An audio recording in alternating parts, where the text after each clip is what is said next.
이야기는 열차가 막 도착하려는 지하철역에서 계속됩니다. 객차문은 이내 빠르게 닫히고 열차는 움직이기 시작합니다.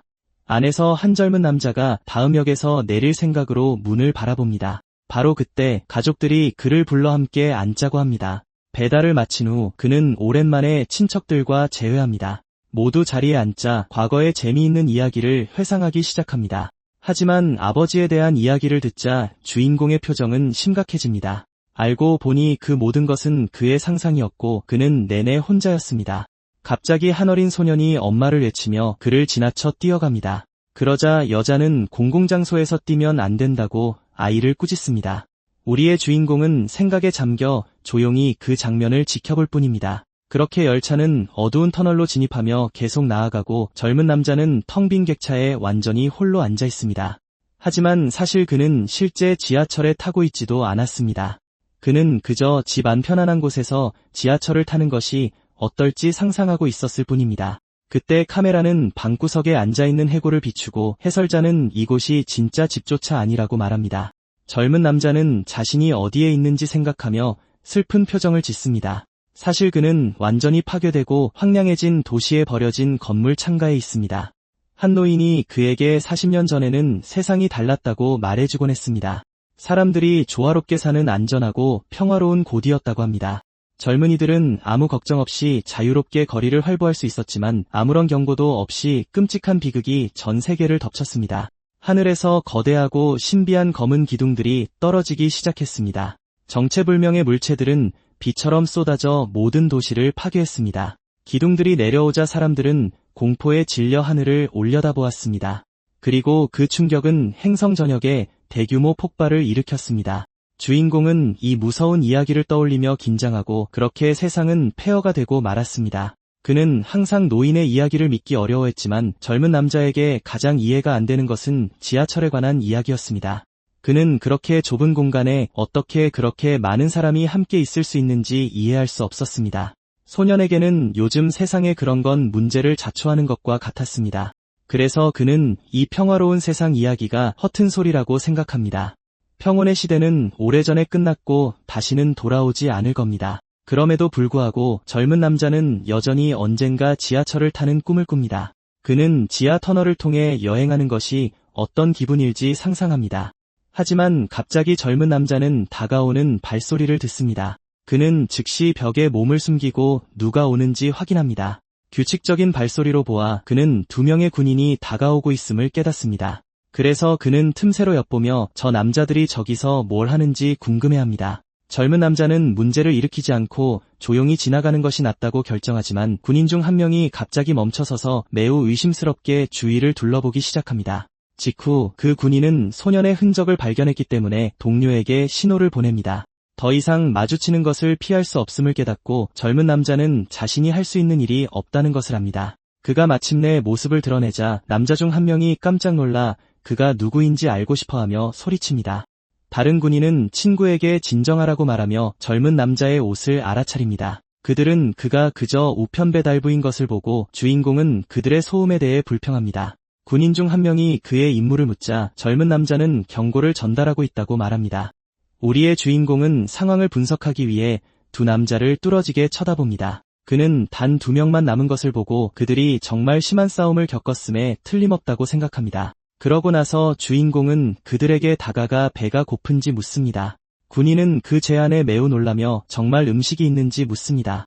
소년은 미소를 지으며 교환할 만한 가치 있는 것이 무엇인지 묻습니다. 남자는 재빨리 붕대, 위생용품, 심지어 항생제까지 제안합니다. 다음으로 군인은 우편 배달부에게 음식의 대가로 무엇을 원하는지 묻습니다. 젊은 남자는 망설임 없이 그들이 가지고 있는 탄약을 원한다고 대답합니다. 완전히 충격을 받은 군인은 그 요청을 이해하지 못하고 뭐라고 했는지 되묻습니다. 자신감 있는 미소를 띤 채 젊은 남자는 그들의 탄약을 원한다고 반복합니다. 군인은 탄약이 특정 구경이라고 말하고 젊은 남자는 개인용이 아니라고 말합니다. 그는 우편 배달부는 짐을 많이 들고 다니지 않아서 총알이 가볍고 가치 있어 완벽하다고 설명합니다. 남자는 항생제와 교환하자고 제안하지만 주인공은 탄약만 받겠다고 고집합니다. 하지만 다른 군인은 그들도 가진 것을 아껴야 하므로 거래를 거절합니다. 미소를 지으며 젊은 남자는 괜찮다고 말하고 새로운 제안을 할 준비를 합니다. 그는 자신의 모든 음식과 물을 단 한 발의 총알과 교환하겠다고 제안합니다. 젊은 남자가 제안을 확인하자 절박한 군인은 대신 라이터를 제안합니다. 남자는 라이터가 새 것이라고 말하지만 소녀는 총알 한 발을 포기하는 것이 왜 어려운지 묻습니다. 이 순간 주인공은 침묵하며 큰 의심을 품고 두 사람을 관찰합니다. 그는 한 가지 가능성을 생각하며 군인들 앞에 무릎을 꿇습니다. 얼굴에 희미한 미소를 띤 채 젊은 남자는 그들의 모든 상황을 이해하기 시작합니다. 그의 눈은 마침내 그가 두 남자의 비밀을 알아냈다는 것을 보여줍니다. 젊은 남자는 그들에게 정말로 실탄이 있는지 직접 묻습니다. 화가 난 군인은 그에게 무기를 겨누고 탄창이 비어있는지 보여주겠다고 위협합니다. 우편배달부는 손을 들고 진정하라고 말하지만 남자는 그에게 조용히 하라고 말합니다. 복면을 쓴 군인은 어차피 돌아가지 않을 것이라며 그를 쓸모없다고 부릅니다. 젊은 남자는 군인이 결코 돌아가지 않을 것이라고 말한 부분에 집중합니다. 그는 두 사람이 생존자가 아니라 탈영병이라는 것을 깨닫습니다. 도발적인 미소를 지으며 주인공은 그들을 쓸모없는 멍청한 도적이라고 부릅니다. 격분한 복면 군인은 분노에 차소리치며 젊은 남자를 공격하기 위해 달려듭니다. 젊은 남자는 그런 태도로 군인이 자신의 주장을 증명하고 있을 뿐이라고 말합니다. 그는 그들이 더 이상 총알이 없다는 자신의 이론을 확인하고 군인에게 발차기를 날립니다. 그 타격은 너무나 강해서 남자의 복면이 산산조각 나고 그는 숨을 헐떡입니다. 이것을 본 다른 탈영병은 칼을 들고 뒤에서 주인공을 공격하기 위해 달려듭니다. 칼날이 우편배달부의 목을 향해 빠르게 허공을 가르지만 젊은 남자는 몸을 기울여 공격을 피하며 목을 노렸다고 말합니다. 군인은 자신의 기습 공격이 실패한 것을 보고 완전히 충격을 받습니다. 주인공은 군인의 움직임이 너무 예측하기 쉽다고 경고합니다. 다음으로 소녀는 남자의 정면을 강타하는 강력한 발차기를 날립니다. 땅에 쓰러진 군인은 평범한 우편배달부가 그런 일을 해냈다는 것을 믿을 수 없습니다. 젊은 남자는 그들이 자신을 무시하는 투로 계속 우편배달부라고 부르는 것에 불평합니다. 그러자 탈영병이 다시 그를 공격하려 하지만 젊은 남자는 팔로 그것을 막습니다. 군인은 말을 잃습니다. 자신의 칼날이 너무 쉽게 막히는 것을 보고 주인공은 이것이 순전한 차별이라며 반격을 준비합니다. 시간을 낭비하지 않고 그는 군인의 얼굴에 매우 강한 펀치를 날립니다. 충격이 너무 커서 남자는 기둥에 부딪혀 기절합니다. 땅에 누워있던 군인은 소년의 팔에 있는 무언가를 발견하고 충격을 받습니다. 찢어진 소매가 장교의 방패를 드러내자 남자는 그가 어떻게 그것을 얻었는지 궁금해합니다. 젊은 남자는 장비를 보며 군인이 중요한 부분을 긁었다고 불평합니다. 그는 다가가서 어떻게 보상받을 것인지 그리고 총알이 더 있는지 묻습니다. 젊은 남자는 그것이 보상이라고 말합니다. 그는 한 가지 특정한 것을 원할 겁니다. 그러고 나서 그는 쓰러진 군인의 무기를 집어들어 다른 군인에게 보여줍니다. 남자는 그 권총이 사냥꾼의 무기임을 알아보고 충격에 빠집니다. 겁에 질린 탈영병은 소년의 진짜 정체가 무엇인지 묻고 그는 그저 조롱하는 미소로 쳐다볼 뿐입니다. 젊은 남자는 자신도 다른 사람들과 같은 평범한 우편배달부일 뿐이라고 말합니다. 남자들을 처리한 후 그는 찢어진 소매를 보며 앞으로 받을 꾸중을 불평합니다. 그는 코트를 벗고 우선 찢어진 곳을 꿰맬 방법을 생각합니다. 하지만 그는 방패 손상에 대해 군인들에게서 더 많은 것을 챙기지 못한 것을 후회한다. 적어도 수리비는 충분히 얻었고 그는 계속해서 길을 가기로 결심한다. 공습까지 3시간 남은 상황, 청년은 파괴된 도시를 가로질러 걷는다. 그가 거대한 벽에 다가서자 경비병이 즉시 멈추라고 소리친다. 벽 위에서는 2명의 감시병이 그를 지켜보고 있고 그중 한 명은 그에게 무기를 겨누고 있다. 경비병 중 한 명은 배달 예정이 없는데 우편배달부가 여길 왜 왔는지 의아해한다. 그러자 주인공은 감시병들에게 보여주기 위해 들고 있던 편지를 들어올린다. 두 남자는 그가 정말로 배달할 물건이 있다는 사실에 놀란다. 청년은 공습 경보이며 시간이 얼마 없다고 경고한다. 젊은 감시병은 우편배달부가 이런 경고를 전달하는 것이 이상하다고 생각하며 동료에게 말한다. 다른 남자는 그의 존재가 거대한 기둥이 떨어질 것이라는 의미라고 설명한다. 경비병들이 지체하는 것을 보고 청년은 직접 경보를 울리겠다고 선언한다. 그러자 그는 붉게 빛나는 방패를 활성화하고 감시병은 공황에 빠진다. 금속문이 완전히 열리면서 매우 큰 소리를 내며 올라가기 시작한다. 경비병은 배달부에게 안전해 보이는 곳으로 빨리 들어가라고 말한다. 그 말을 듣고 청년은 혼자 들어가 복도를 걸어가고 감시병은 뒤에 남는다. 그 순간 그는 은신처의 구조를 살피기 위해 위를 올려다본다. 강철 천장을 보고 청년은 그들이 오랫동안 버텨왔다는 것에 감탄한다. 갑자기 경보가 울리고 주민들은 그 소년이 진짜 우편배달부인지 의심하기 시작한다. 한 어린 소녀가 두려운 듯 모든 것을 지켜보며 그곳에서 계속 살 계획이라고 말한다. 주인공은 침착함을 유지하며 주위 사람들의 악의적인 말을 무시한다. 그러자 복면을 쓴 남자가 청년을 직속상관에게 데려간다. 청년은 경계하는 눈빛으로 저 남자가 이곳의 진짜 리더인지 궁금해한다. 그의 앞에는 매우 진지한 표정을 한 아주 강하고 근육질인 남자가 있다. 우편배달부는 새로운 정착지를 방문할 때 특정 규칙을 따라야 한다는 것을 알고 있다. 그는 이런 고립된 곳에서는 사람들이 살아남기 위해 자신들만의 신념을 만든다고 생각한다. 그러면서 소녀는 대장이 말하기 전에는 아무 말도 하지 않는 것이 주된 규칙임을 기억해낸다. 대장은 손짓을 하고는 전혀 다른 태도로 다가오지만 이내 웃음을 터뜨리며 청년의 어깨에 손을 얹고 술 한잔하자고 권한다. 이제 술집 안에서 남자는 정말로 이 지역에 검은 기둥이 떨어질 것인지 묻는다. 주인공은 본부의 데이터를 보여주며 도착 시간이 2시간 후라고 경고한다. 서류를 보던 리더는 적혀있는 숫자들을 하나도 이해하지 못하겠다고 인정한다. 그러자 남자는 청년을 빤히 쳐다보며 그 데이터의 진짜 의미를 알고 있을 것이라고 말한다. 지역 리더는 자신의 집이 공격에서 살아남을 확률이 얼마나 되는지 묻는다. 청년은 아무것도 모르며 자신은 평범한 우편 배달부일 뿐이라고 말한다. 하지만 대장은 납득하지 않고 젊은 배달부에게 진솔한 대답을 요구한다. 남자는 대답이 없자 짜증을 내며 당장 떠나라고 말한다. 우편 배달부는 침착하게 두 번째 규칙, 즉 그들의 일에 절대 간섭하지 말라는 것을 떠올린다.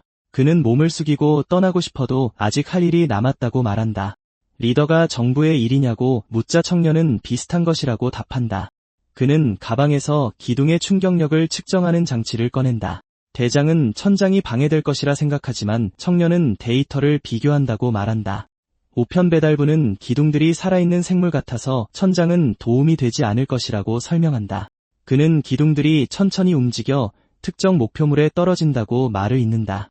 청년은 1시간 50분이 남았다고 경고하며 어떻게 할 것인지 묻는다. 주인공은 외부인이 나타날 때마다 항상 같은 일이 일어난다고 생각한다.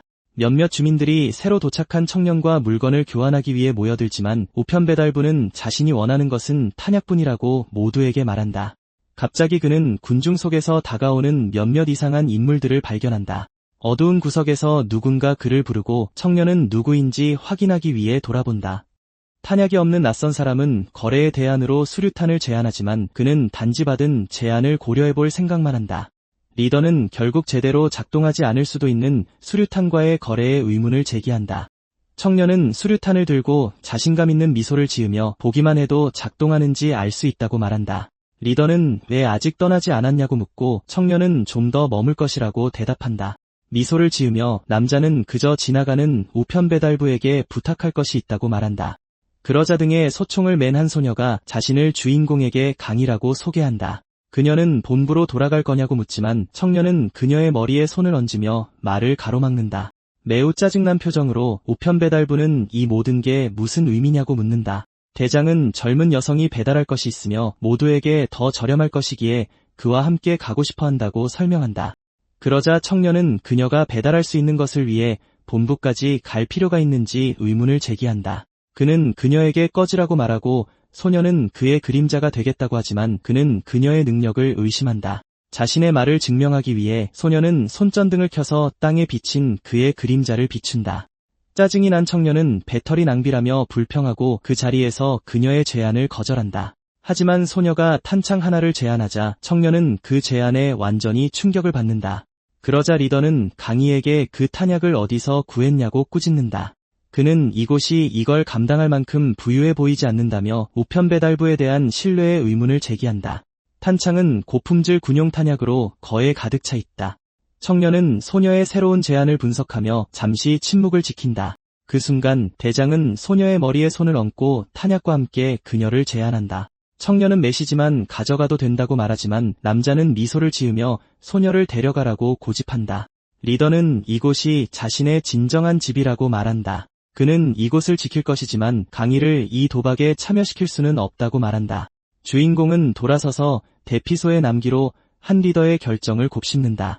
그러자 청년은 지붕은 언제든지 다시 지을 수 있다고 생각한다. 그는 소녀에게 돌아서서 이제 떠날 시간이라고 말한다. 최대한 빨리 두 사람은 도시를 가로질러 걷고 젊은 여성은 지붕이 정말로 기둥을 막을 수 있는지 묻는다. 우편 배달부는 아니라고 대답하고 소녀는 왜 그들에게 진실을 말하지 않았는지 묻는다. 그러자 청년은 소녀에게 전에 아무 말도 하지 않은 데에는 두 가지 이유가 있었다고 말한다. 첫째는 그 사람들이 무슨 말을 해도 그곳을 떠나지 않을 것이기 때문이다. 그리고 둘째는 이 세상에는 언제나 일이 잘 풀릴 작은 가능성이 있기 때문이다. 공격까지 30분 남은 상황에서 그는 이것이 자신이 살아남은 방식임을 기억한다. 거대한 포효가 파괴된 도시 전체에 울려 퍼지면서 하늘이 완전히 붉게 변한다. 바로 그때 잔에 담긴 음료가 떨리고 누군가 대장이 정말로 위험해서 도망치지 않을 것인지 묻는다.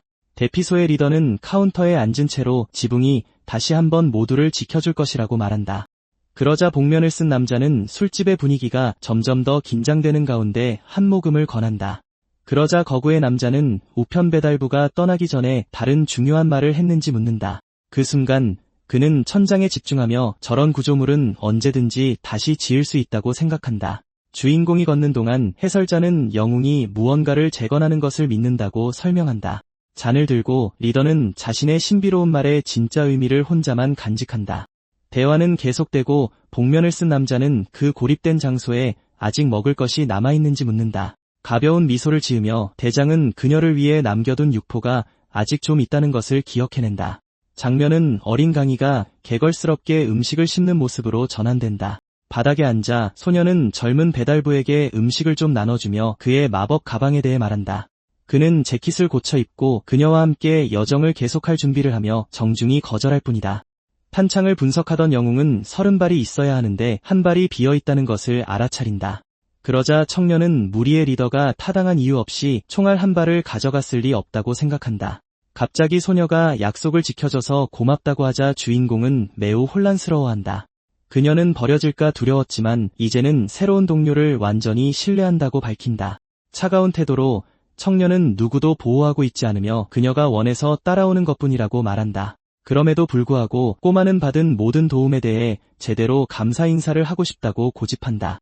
결국 소녀는 활짝 웃으며 우편 배달부에게 고맙다고 외치면서 우스꽝스러운 손짓을 한다.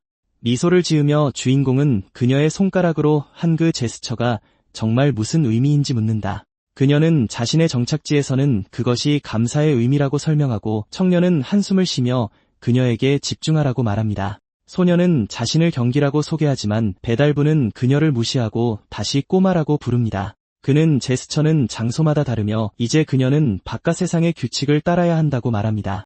그러면서 청년은 그녀의 손을 잡고 이제부터 감사 인사를 하는 올바른 방법을 보여줍니다. 그러자 청년은 엄지를 치켜 세우는 표시를 보여주지만 소녀는 새로운 제스처를 이해하지 못하고 그저 쳐다보기만 합니다. 갑자기 그녀의 표정은 순수한 충격으로 바뀌고 그녀는 완전히 마비됩니다. 그러자 집배원은 때가 되었다고 말하고 두 사람은 도시의 폐허 한가운데에 서 있습니다. 바로 그때 번개를 동반한 거대한 섬광이 매우 무서운 모습으로 하늘에 나타납니다. 주인공은 재빨리 그녀에게 길을 막으라고 말합니다. 충격음이 매우 클 것이기 때문입니다. 해설자는 하늘이 그들 위로 무너져 내릴 준비가 된 조용한 분노를 품고 있었다고 설명합니다. 검은 기둥들이 모처럼 땅으로 떨어지고 있었고 소녀는 두려움에 떨며 저것들이 무엇인지 묻습니다. 구시대가 붕괴된 지 수십 년이 지났습니다. 이 물체들 때문에 마치 자신들만의 지능을 가지고 중요 시설만 파괴하는 것 같았습니다. 이 때문에 유일하게 안전한 곳은 본부와 지하 기지인 지오프론트뿐입니다. 주인공은 심각한 표정으로 하늘을 바라보며 공격이 오고 있다고 경고합니다. 매우 밝은 빛이 하늘에 나타나 점점 더 빠른 속도로 땅에 접근합니다. 거대한 검은 기둥이 믿을 수 없을 만큼 빠른 속도로 하늘에서 그들을 향해 떨어지고 있습니다. 지평선을 보면 다른 여러 물체들이 도시 곳곳에 떨어지는 것을 볼 수 있습니다. 기둥 중 하나가 두 사람 근처의 땅에 부딪히자 빛과 함께 거센 폭발이 일어납니다. 해설자는 아이의 정착지가 그 공습으로 매우 불운했다고 설명합니다. 거대한 기둥을 마주하며 그는 모든 공격이 그렇게 거대한 것을 떨어뜨리지는 않는다고 말합니다. 그러자 주인공은 자신의 목표가 이제는 잃어버린 측정 장치를 회수하는 것이었다고 밝힙니다. 하지만 땅 곳곳에 파편이 흩어져 있어 장비를 회수하는 것은 불가능합니다. 그것으로 그곳에서의 그의 일은 끝났고 그는 소녀에게 본부로 갈 것이라고 말합니다. 갑자기 청년은 그녀가 뒤처진 것을 알아차리고 거기서 뭘 하고 서 있냐고 묻습니다. 대답 없이 소녀는 먼지와 연기로부터 자신을 보호하기 위해 방독면을 씁니다. 그는 그녀에게 떠나자고 말하고 소녀는 조용히 동의하며 주인공을 따라가기 시작합니다. 장면은 완전히 파괴된 다리를 보여주며 도시의 파괴 수준을 드러냅니다. 텅 빈 거리를 걸을 때 두 사람의 그림자가 갈라진 아스팔트 도로 위에 드리워집니다. 그들이 침묵 속에서 걸을 때 어린 캉이의 얼굴에 눈물이 흐르기 시작합니다. 그녀는 집을 잃은 슬픔에 완전히 잠겨 고개를 숙인 채 계속 걷습니다. 잠긴 목소리로 소녀는 집배원을 부르고 그는 멈춰서서 그녀가 말하기를 기다리며 뒤돌아봅니다. 청년은 검은 기둥들이 재앙이지만 그것들에 대해 한 가지 좋은 점이 있다고 말합니다.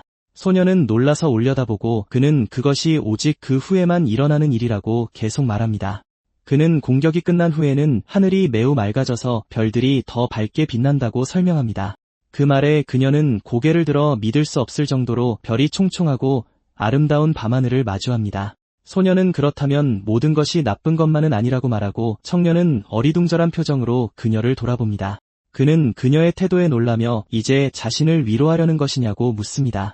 그러자 주인공은 우는 것은 여정에 필요한 에너지 낭비이기 때문에 싫다고 말하며 일어섭니다. 소녀는 미소를 지으며 대화 후 기분이 훨씬 나아진 것 같습니다. 그녀는 왜 이 일을 하냐고 묻고 청년은 살기 위해서라고 말하지만 그녀는 꿈에 대해 계속해서 묻습니다. 그는 그녀의 배달물이 뭐가 그렇게 중요하냐고 묻지만 소녀는 그가 자신의 이야기를 하지 않았다고 지적합니다. 배달부는 그녀를 성가시다고 말하지만 결국 져주며 특별한 것을 보여주겠다고 말합니다. 그는 작은 기차 모양의 열쇠고리를 꺼내고 소녀는 그것이 무엇인지 묻습니다. 청년은 그것이 옛날에 많은 사람을 운송하던 장치인 지하철이라고 설명합니다. 그녀는 그 물체가 먹기에 완벽한 크기라고 생각하고 그는 그것이 단지 축소 모형일 뿐이라고 말해줍니다. 꿈꾸는 듯한 미소를 지으며 주인공은 그녀에게 실제 모습이 어떨지 상상해보라고 합니다. 그는 수백 명의 사람들을 태우고 지하 터널을 고속으로 달리는 기차를 묘사합니다. 집배원은 그것이 구시대의 유물이며 실제 지하철을 타보는 것이 자신의 꿈이라고 고백합니다. 소녀는 웃으며 그가 보기보다 훨씬 순진하다고 말하고 이는 주인공을 짜증나게 합니다. 그는 화제를 바꾸며 언제까지 그것을 숨길 거냐고 물어 그녀를 혼란스럽게 합니다. 청년은 탄창에 대해 알고 있다고 밝히며 총알을 숨겼는지 직접 묻습니다. 그는 그녀의 탄약을 빼앗지는 않겠지만 대신 부탁이 있다고 말합니다. 그는 그녀에게 진실을 말하라고 압박하고 소녀는 없어진 총알을 먹었다고 고백합니다. 충격을 받은 청년은 그녀에게 제정신이냐고 묻고 소녀는 고기를 다 먹었다고 말하며 사과합니다. 그는 아이들은 뭐든지 먹는다고 불평하지만 그녀가 나쁜 버릇 몇 가지는 고쳐야 한다고 말합니다. 그러자 주인공은 그녀를 꼬마라고 부르며 중요한 말을 하기 위해 그녀의 팔을 잡습니다. 그는 다음번에 배가 고프면 그냥 말하라고 합니다. 자기 음식을 나눠줄 수 있으니까요. 친절한 행동에 놀란 그녀는 그를 바라보며 그의 직함인 집배원님이라고 부릅니다. 갑자기 그가 소녀를 붙잡고 심각한 표정으로 위를 쳐다보자 그녀가 그를 부릅니다. 청년은 조용히 하라고 하며 꿈쩍도 하지 말라고 말해 소녀를 매우 혼란스럽게 합니다. 벽 뒤에 숨어서 그는 세상의 붕괴가 단지 공습 때문만은 아니었다고 설명합니다. 바로 그때 기둥에서 태어난 두 마리의 검은 괴물이 나타나고 그는 근처에 더 있을지도 모른다고 경고합니다. 그러자 청년은 가능한 한 조용히 상황을 처리하겠다고 말하며 공격하기 위해 움직입니다. 조심스러운 발걸음으로 주인공은 단 하나의 소리도 내지 않고 괴물들에게 다가갑니다. 괴물 중 하나가 근처에 있는 두 사람의 존재를 감지하고는 머리를 휙 돌립니다. 집배원은 괴물이 자신의 접근을 알아차릴 것이라고 예상하지 못했기 때문에 놀랍니다. 예상치 못하게 어린 강이가 소총을 겨누고 어두운 생물체에게 직접 조준합니다. 귀를 찢는 듯한 섬광과 함께 무기는 괴물을 향해 똑바로 날아가는 총알을 발사합니다. 주인공은 어린 소녀가 그 거대한 무기로 총을 쏘는 것을 보고 완전히 충격에 빠집니다. 총알은 괴물에게 명중했고 청년은 그녀가 내내 탄약을 가지고 있었다는 것을 깨닫습니다. 소녀는 다음에 올 어떤 상황에도 대비하여 계속 무기를 들고 있고 주인공은 진실을 숨긴 그녀를 바보라고 부르며 희미하게 미소 짓습니다. 이것을 보고 다른 괴물들이 맹렬하고 신속한 공격으로 그들을 향해 달려듭니다. 손에 칼을 든 청년은 전투를 준비하며 괴물의 첫 공격을 피합니다. 그는 공격을 막아내지만 아직 쓰러뜨려야 할 괴물이 한 마리 더 있다는 것을 깨닫습니다. 그 순간 마지막 괴물이 완전히 무방비 상태인 소녀와 마주하게 됩니다. 괴물은 날카로운 발톱이 달린 팔을 들어 올려 작은 아이를 공격할 준비를 합니다. 민첩한 움직임으로 집배원은 괴물 위로 뛰어올라 위에서 공격합니다. 마지막 순간 주인공은 싸움에서 무언가 매우 잘못되었다는 것을 깨닫고 충격을 받습니다. 괴물은 소녀를 정통으로 가격하여 사악하고 매우 빠른 일격으로 그녀를 땅에 쓰러뜨립니다. 공격의 충격으로 소녀는 멀리 날아가 거칠고 험한 아스팔트 위에 세게 떨어집니다. 손을 다친 채 땅에 쓰러진 그녀를 보며 청년은 절망하며 아이의 이름을 외칩니다. 그는 그녀를 안고 가만히 있지 않았다고 꾸짖지만 소녀는 그가 칼밖에 없었다고 말합니다. 청년은 왜 탄약을 숨겼냐고 묻고 그녀는 대장이 생존하는 법을 가르쳐줬다고 설명합니다. 다쳤음에도 불구하고 그녀는 그가 칼로 싸우는 것이 대단하다고 말하지만 그는 더 이상 아무 말도 하지 말라고 합니다. 갑자기 청년의 눈이 강렬하고 매우 신비로운 푸른빛으로 빛나기 시작합니다. 단호한 표정으로 그는 도와주기 위해 소녀의 상처 위로 손을 뻗습니다. 화면에는 그녀의 생존 확률이 이제 겨우 0.9%라고 표시됩니다. 청년은 약이 있어도 그녀의 생존 가능성은 희박하고 총소리가 적들을 끌어들일 것이라고 생각합니다. 좌절한 그는 큰 소리로 욕을 하며 저런 멍청한 숫자가 도대체 무슨 소용이냐고 생각합니다. 체념한 표정으로 어린 강인은 자신에게 희망이 없다는 것을 이미 알고 있다고 말합니다. 그녀는 자신의 운명을 피할 수 없다고 말하지만 새로운 친구에게 마지막 부탁을 하나 합니다. 떨리는 손으로 소녀는 그에게 얼룩진 편지를 건네며 등록할 수 있다고 말합니다. 집배원은 소녀가 자신의 우편물을 받아줄 수 있는지 묻자 놀랍니다. 봉투에는 발신인이 먼 지방의 코니 박 자신임이 드러납니다. 수신인은 서울에 있지만 청년은 진짜 목적지가 그곳이 아님을 깨닫습니다. 어린 소녀는 목숨을 걸 만한 가치가 있는 일이니 배달을 해달라고 그에게 간청합니다. 그 순간 청년은 건물들을 보며 소음 때문에 다른 무리들이 이미 도착했다는 것을 깨닫습니다. 청년을 자세히 보며 소녀는 그가 지난 정착지에서 거래로 얻은 그 특별한 물건을 아직 가지고 있는지 묻습니다. 싸움으로 더러워진 그녀의 얼굴. 아이는 미소를 지으며 그 물건을 편지, 배달의 성금으로 생각해달라고 부탁합니다. 그러는 동안 어둠의 괴물들이 주위에서 서서히 다가오고 두 생존자에게는 더욱 무거운 분위기가 감돕니다. 바닥에 쓰러진 아이는 마지막 계획을 위해 남은 힘을 쥐어짜내며 배달원을 마지막으로 부릅니다. 바로 그때 검은 괴물 4마리가 빛나는 눈으로 위에서 그 광경을 지켜보고 있었고 몹시 굶주려 보였습니다. 수류탄을 꽉 쥔 소녀는 자신이 적들의 시선을 끌 테니 주인공에게 배달 임무를 완수하겠다고 약속해달라고 부탁합니다. 소녀는 힘겹게 팔을 들어 올려 폭탄을 사용하려 하고 청년은 아무런 반응도 하지 못한 채 지켜봅니다. 어두운 골목에 정적이 흐르고 아이는 청년에게 어서 빨리 이곳을 떠나 목숨을 구하라고 애원합니다. 아주 진지한 표정으로 소녀는 그 중요한 편지를 꼭 목적지까지 전달해줄 거라고 믿는다고 말합니다.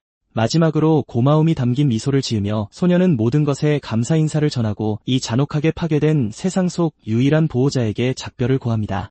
주인공은 자신의 목숨을 구하기 위해 스스로를 희생하기로 결심한 아이의 눈에서 굳은 의지를 보고 완전히 얼어붙습니다. 천천히 수류탄의 안전핀이 뽑히고 금속성 소리는 그녀의 마지막을 알리는 어두운 경고처럼 울려 퍼집니다.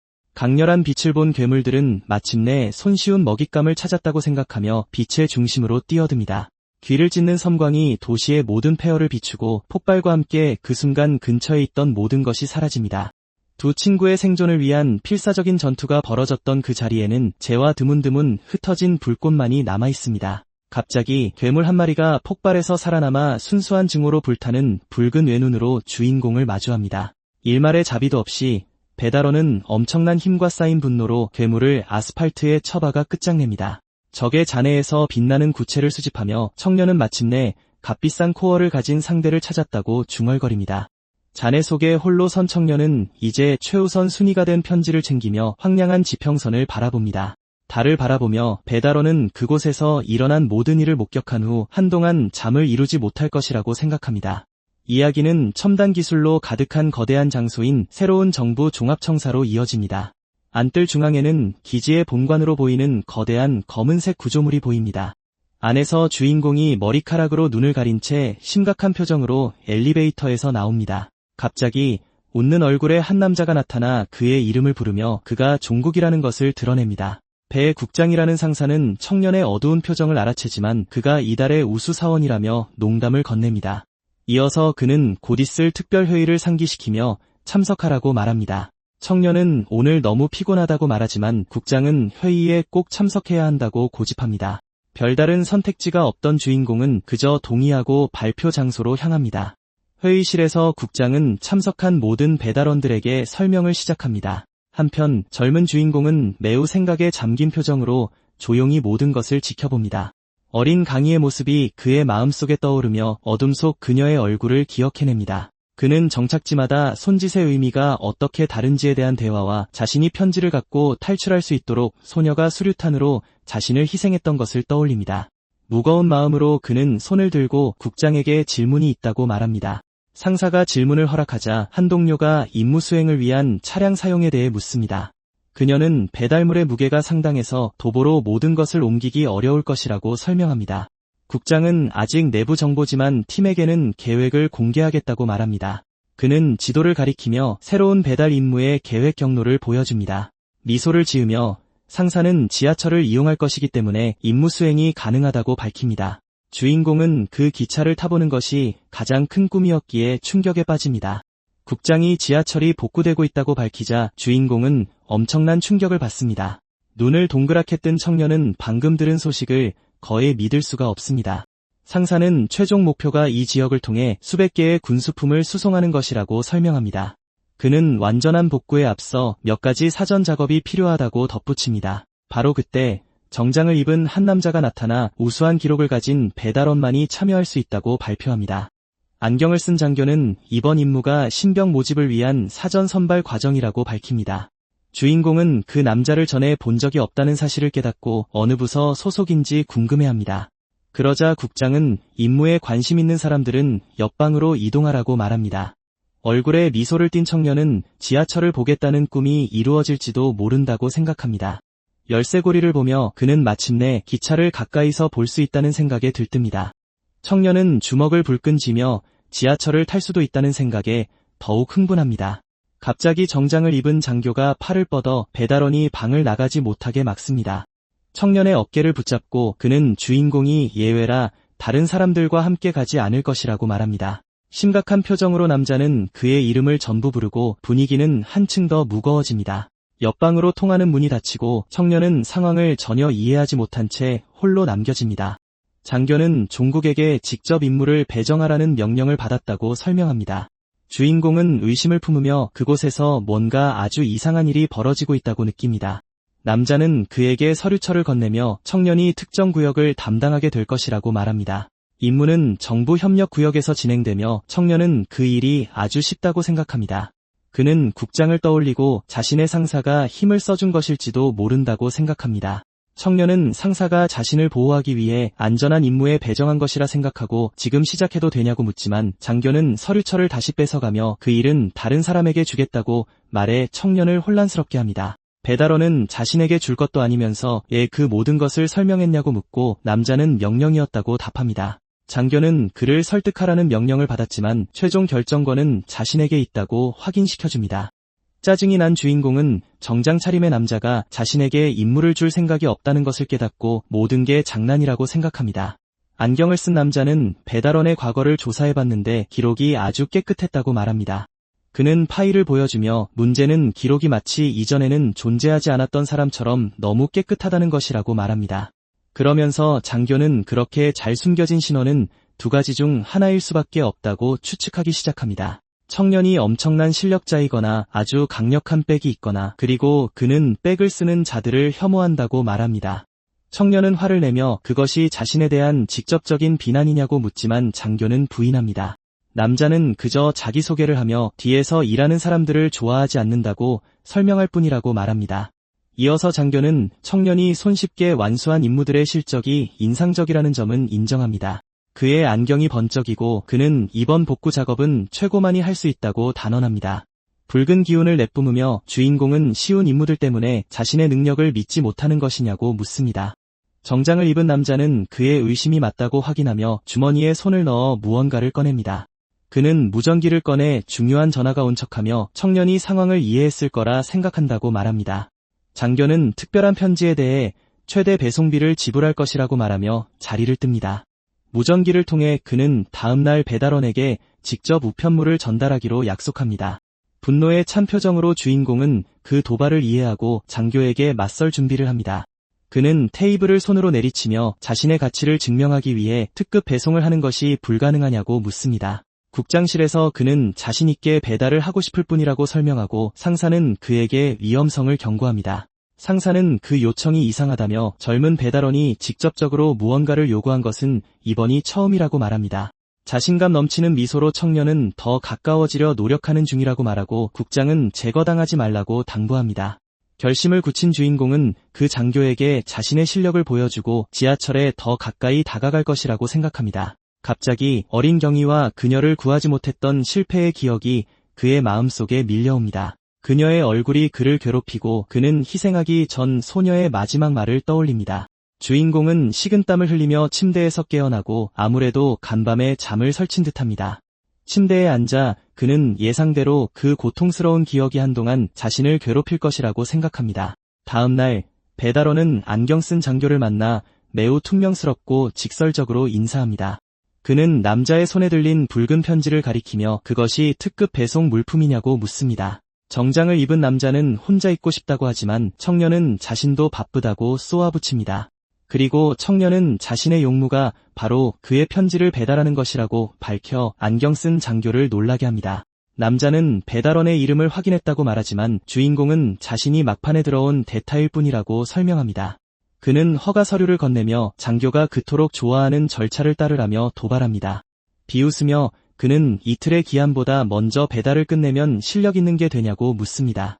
안경 쓴 남자는 서류를 든 채 배달원에게 무슨 말을 해야 할지 몰라 침묵을 지킵니다. 그는 청년에게 이 모든 일을 하는 진짜 이유가 자존심 때문이냐고 묻습니다. 주인공은 무슨 뜻인지 모르겠고 이건 그저 자신의 일일 뿐이라고 간단히 대답합니다. 조급하게 청년은 손을 내밀며 임무를 시작하게 편지를 달라고 장교에게 말합니다. 그가 돌아서자 배달원은 정장을 입은 남자가 자신의 이름을 부르는 것을 듣고 그가 할 말을 듣기 위해 멈춥니다. 장교는 만약 그가 이틀 안에 배달을 마치고 무사히 돌아온다면 그를 인정하겠다고 말합니다.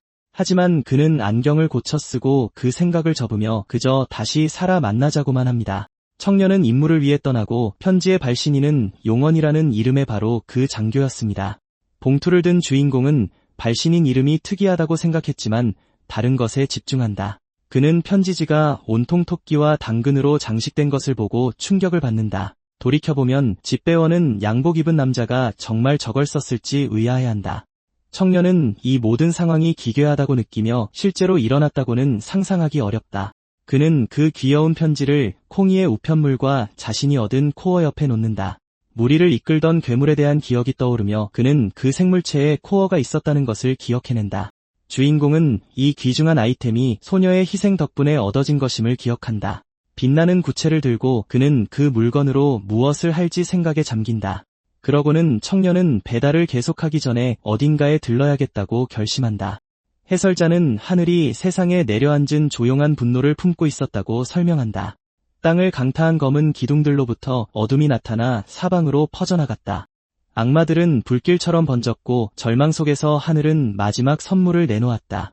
이 선물은 구원의 불꽃이 될 수도 새로운 저주가 될 수도 있는 코어였다. 주인공은 그 아이템이 정말로 무엇을 의미하는지 전혀 알지 못한다고 생각한다. 그는 한 장소에 들어가 마침내 희귀한 코어를 손에 넣었다고 생각한다. 하지만 문제는 그가 코어의 가치를 볼 수 없어 쓸모없는 것인지 궁금해한다는 것이다.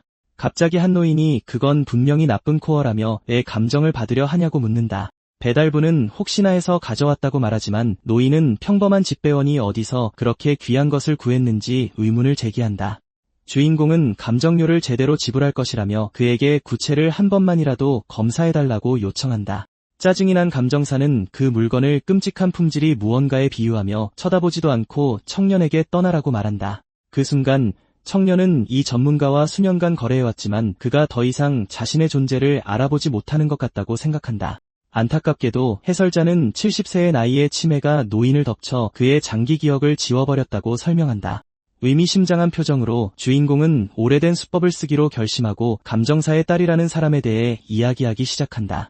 갑자기 노인은 흥미를 보이며 그의 소중한 딸에게 무슨 일이 있었는지 걱정스럽게 묻는다. 그러자 청년은 그 젊은 여성에게 우편물을 배달했다고 거짓말하며 이 중요한 부탁을 벌써 잊었냐고 묻는다. 부드러운 미소를 지으며 배달부는 배달이 성공적이었고 딸이 그에게 특별한 감사를 전했다고 꾸며낸다. 그 소식에 감동한 노인은 시시한 일이라며 투덜거리지만 그의 표정은 그 메시지에 매우 감동했음을 드러낸다. 감정에 벅차오른 남자는 오늘의 감정은 무료로 하겠다고 결심하며 테이블에서 신비한 코어를 가져가기 위해 손을 뻗는다. 제안에도 불구하고 주인공은 무료로 서비스를 받으면 죄책감을 느낄 것이기에 탄약을 대가로 제공한다. 남자를 관찰하며 청년은 자신의 지인이 말한 그 딸을 실제로 만난 적이 없다고 스스로에게 고백한다. 실제로는 그 노인에게는 자식 하나 없지만 병 때문에 존재하지 않는 가족에 대한 이야기를 지어내기 시작했다. 이 거짓말로 감정사를 속임으로써 집배원은 그의 서비스를 확보하고 상황이 결국 둘 다에게 좋게 끝난다고 믿는다. 물건을 분석한 후 전문가는 그 물건이 자신이 본 것 중 가장 순수한 쓰레기라고 말하며 나쁜 판정을 내린다. 진지한 표정으로 노련한 그는 실패율이 99%에 달하니 그 아이템을 사용할 꿈도 꾸지 말라고 청년에게 경고한다. 구체의 빛을 보며 주인공은 코어는 위험하며 극도의 주의를 기울여 다뤄야 한다고 생각한다. 해설자는 누군가 실패 확률을 극복하면 그 물체는 마침내 진정하고 강력한 형태를 드러낸다고 설명한다. 이 파괴된 세상에서 전기를 대체하거나 통신을 연결하는 데 쓰이는 다양한 종류의 에너지원이 있다. 해설자는 가장 가치 있는 유형은 특별한 능력을 부여하는 능력 코어라고 설명한다. 하지만 대부분은 95%의 실패율을 가지고 있어 청년은 자신의 불운에 좌절한다. 그가 떠나려 할 때 의문의 목소리가 그를 부르고 그는 뒤돌아보지 않은 채 그 자리에 멈춘다. 청년은 거기서 그 사람과 마주치고 싶지 않았다고 혼잣말로 투덜거린다. 바로 그때 한 여자가 존재하지 않는 딸 이야기를 이용해 또 노인을 속였냐고 묻는다. 그녀는 자신을 명박사라고 소개하며 손에 담배를 든 채 자신의 환자를 그만 괴롭히라고 말한다. 배달부는 감정료를 지불했고 공짜로 얻는 것은 없다며 자신을 변호하자 의사는 혼란스러워한다. 의사는 문제가 인간성에 관한 것이라고 반박하며 그를 기회주의자라고 비난한다. 하지만 청년은 그녀 역시 항상 공짜 부탁을 한다고 상기시키고 그는 상황이 비슷하다는데 동의한다. 그는 짜증나는 장교로부터 임무를 받기 위해 배 국장에게 서류 도움을 요청했던 것을 회상한다. 하지만 그 일은 이미 다른 집배원에게 배정되었기 때문에 그는 플랜 B가 필요했다. 그래서 그는 동료를 위해 복통 진단서를 위조했고 결국 그 임무를 자신이 맡게 되었다. 의사는 그가 쪽지만 보냈다며 불평하고 언젠가 직접 진료소에 방문해달라고 요청한다. 청년은 그녀가 매우 집요하기 때문에 대면 만남을 피하는 것이 바로 그 이유라고 생각한다. 그녀는 이제 그가 자신에게 빚을 졌다고 말하고 주인공은 마지못해 고개를 끄덕이며 동의한다. 꿰뚫어보는 시선과 붉게 빛나는 눈으로 그녀는 그 거래에 꽤 만족스러워 보인다. 의사는 이제부터 그가 자신을 동등하게 대하지 말고 자신의 지위에 맞게 대하라고 요구한다. 그녀는 그가 헌터였을 때 어땠는지는 모르지만 지금은 그저 평범한 배달부일 뿐이라고 말한다. 장면은 붉은 경보로 바뀌고 어둡고 음침한 복도에서 불빛이 강렬하게 번쩍인다. 이 세상에는 낮은 성공률의 코어를 사용하며 역경을 이겨내고 살아남는 자들이 있다. 코어 사용자는 비밀 임무를 수행하는 헌터라고 불리는 엘리트 집단의 일원이다. 눈을 빛내며 주인공은 자신 또한 코어를 사용하고 살아남은 생존자 중 한 명임을 드러낸다. 장면은 거대하고 첨단 기술이 집약된 기지인 본부의 항공뷰로 전환된다. 녹음된 안내방송이 집배원의 무사 귀환을 바라며 임무 마감 시간이 48시간임을 알린다. 그 시간 안에 돌아오지 못하면 실종으로 간주되며 그의 자산은 국가에 몰수될 것이다. 청년은 마침내 위험한 배달 여정을 시작하기 위해 바닥에 센서를 밟는다. 그는 명 박사가 예상보다 오래 붙잡는 바람에 조금 늦었다고 생각한다. 결의에 찬 표정으로 청년은 서둘러 계속 나아가는 것이 낫다고 스스로에게 말한다. 특급 배송은 그를 사방이 폐허가 된 건물들로 가득한 완전히 파괴된 도시로 이끈다. 갑자기 작은 사슴이 나타나고 해설자는 목적지가 계양구 작전 남동이라고 알린다. 그곳은 정착지의 주인이 항상 바뀌는 매우 치열한 권력 다툼이 있는 지역이다. 모든 장소 중에서 AA 정착지는 외부 세계와의 모든 접촉을 끊은 것으로 유명하며 조건은 직접 배달하는 것이지만 그는 자신의 가치를 증명하기 위해 이틀 일찍 끝낼 계획이다. 그렇게 하면 그 짜증나는 장교는 불평할 여지 없이 그의 실력을 인정해야 할 것이다. 옥상에 앉아 그는 근처에 안전한 정착지가 있었던 것을 기억한다. 하지만 거대한 분화구를 보자 그는 그곳이 검은 기둥에 맞아 파괴되었다는 것을 깨닫는다. 이로써 주인공은 도움을 받는 것이 불가능하다는 것을 이해하고 다른 길을 택할 것을 고려한다. 갑자기 그는 무언가가 너무 비싸다고 소리치는 목소리를 듣고 소란을 쳐다본다. 멀리서 두 사람이 말다툼을 하고 있고 그중 한 명이 다른 사람에게 김이라는 사람에게 돈을 주고 혼자 떠나라고 말한다. 다른 두 명의 배달부가 그 장면을 지켜보고 멍든 얼굴의 한 명이 그들이 싸우고 있는지 묻는다. 숨어서 주인공은 그 장면을 관찰하며 자신의 부서에서 저 얼굴들을 본 적이 있다고 생각한다. 그는 정보를 좀 얻기 위해 다가갈 완벽한 순간이라고 생각하지만 청년은 남자 중 한 명이 마침내 김이라는 사람이 끝장날 때가 되었냐고 묻는 것을 듣는다. 손에 수류탄을 든 다른 집배원은 진정하라고 하며 그 그룹이 하고 싶은 말을 들어보라고 한다. 갑자기 신비한 후드를 쓴 무리가 길 한가운데 나타난다. 주인공이 다가가자 후드를 쓴 남자는 한 사람이 떠나니 다른 사람이 온다고 말한다. 남자는 그가 어디로 가는지 묻고 청년은 그들이 거기서 거래를 하려 했다는 것을 깨닫는다. 그러자 후드를 쓴 남자는 적은 비용으로 안내 서비스를 제공하겠다고 제안하며 거래를 원하는지 묻는다. 청년은 낯선 사람의 제안을 고려하는 듯 잠시 침묵을 지킨다.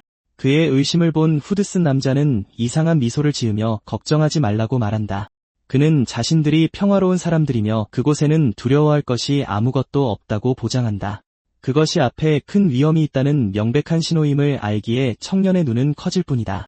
그는 본부 밖에서는 유일하게 중요한 규칙이 생존이며 그가 따라야 할 철칙은 평화를 말하는 자는 언제나 모두에게 거짓말을 한다는 것임을 기억한다. 주인공은 그 쓸데없는 잡담으로 시간을 낭비했다고 생각하며 떠나려고 돌아선다. 그는 그들의 안내를 받는 대신 다른 일을 하는 것이 훨씬 낫다고 생각한다. 갑자기 나이든 집배원 중 한 명이 그의 팔을 잡고 청년의 근육을 칭찬한다. 미소를 지으며 노인은 그가 시험에 통과했다며 자신의 여정에 함께하자고 초대한다. 그는 걸어가기 시작하며 청년이 어디로 가는지, 왜 지금 자신을 따라오지 않는지 묻는다. 주인공은 같은 곳으로 간다고 대답하고 노인은 목적지를 어떻게 아는지 물으며 충격을 받는다. 노인은 부평으로 간다고 소리치지만 주인공은 자신의 목적지가 다른 곳임을 밝힌다. 그러자 노인은 마음을 바꿔 자신도 인천으로 간다고 말해 청년을 매우 혼란스럽게 한다. 걸으면서 젊은 주인공은 의심스러운 시선으로 그의 새로운 동료를 계속 지켜본다. 그는 후드를 쓴 녀석들이 왜 자신들을 함정으로 이끌려 했는지 묻는다. 나이든 집배원은 그들이 근처 정착지 출신이지만 그건 모두 거짓말이었다고 설명한다. 청년은 동의하지만 노인이 어떻게 그 속임수를 알아챘는지 궁금해하며 그에게 질문한다. 노인은 미소를 지으며 관상을 썼다고 소리친다. 그가 사람들의 얼굴을 읽을 수 있다는 말에 젊은 남자는 또 다른 거짓말이라고 생각한다. 주인공은 노인에게 갈 길을 가라고 하지만 그는 함께 인천으로 가겠다고 고집을 부린다. 그러자 배달부는 이 낯선 사람에게 임무에 동행해달라고 부탁한 적이 없다며 불평한다. 노인은 불평을 무시하며 좋아하고 젊은 남자는 그가 다른 의미로 이상하다고 생각한다. 그는 젊은 남자의 이름을 물었고 오종국이라는 말을 듣자 거의 형제나 다름없다며 흥분한다. 노인이 계속해서 그들의 가문에 대해 이야기하자 주인공은 목적지를 다시 정정하며 조용히 하라고 말한다. 하지만 사실 주인공은 아주 특별한 이유로 그 남자가 자신을 따라오도록 내버려 두고 있었다. 그의 동행이 어디로 가냐고 묻자 젊은 남자는 A의 정착지라고 대답한다. 노인은 그곳에서는 배달을 받지 않는다고 말하고 젊은 남자는 그게 자신의 일이니 시도해봐야 한다고 답한다. 그는 자신의 새로운 동료가 길 위에서 자신과 똑같은 지점을 밟고 있다는 것을 알아차린다. 젊은 남자는 노인이 안내인들의 도움을 거절하고 위험한 지역을 혼자 통과하기로 결정했던 것을 떠올린다. 그는 노인이 자신을 불량배들로부터 구해준 것인지 아니면 생존을 위해 동료가 필요했던 것인지 궁금해한다. 해가 지자 노인은 버려진 건물에서 2시간 동안 쉬자고 제안한다. 눕자마자 노인은 깊이 잠이 들고 주인공은 그가 진짜 자는 것인지 연기하는 것인지 확신하지 못한 채 그를 지켜본다. 그는 노인의 손이 계속 가방 위에 있는 것을 보고 그가 그곳에 무기를 숨기고 있다고 의심한다. 주인공은 30분 동안 잠을 자고 남은 밤 동안은 보초를 서기로 결정한다. 그렇게 젊은 남자는 벽에 기댄 채 앉아 은신처에서 잠시 쉬기 위해 눈을 감는다. 갑자기 그는 이상한 존재가 다가오는 것을 감지하고 눈을 번쩍 뜬다. 눈 깜짝할 사이에 배달부는 그곳에서 어떤 일이든 대비하며 무기를 뽑아든다. 그 순간 노인 역시 그에게 권총을 겨누고 두 사람은 어둠 속에서 서로를 마주한다. 노인은 미소를 지으며 젊은 남자의 뛰어난 직감을 칭찬하고 매우 감명받은 듯 보인다. 젊은 남자는 이 세상에서 청력이 나쁜 사람은 이미 오래전에 죽었을 것이라고 쏘아붙인다.